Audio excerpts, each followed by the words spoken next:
भाई मेरे को डर लग रहा है यार, बैकग्राउंड में म्यूजिक जो चल रहा है वो कॉपीराइट ना दे दे।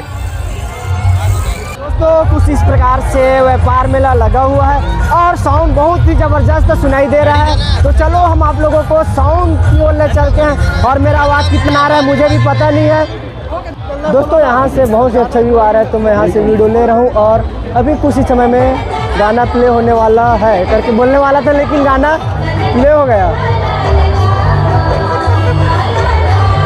दोस्तों कॉपीराइट ना आ जाए यार, मुझे तो बहुत डर लग रहा है। कॉपीराइट आएगा तो पूरा मेरा मेहनत बेकार हो जाएगा।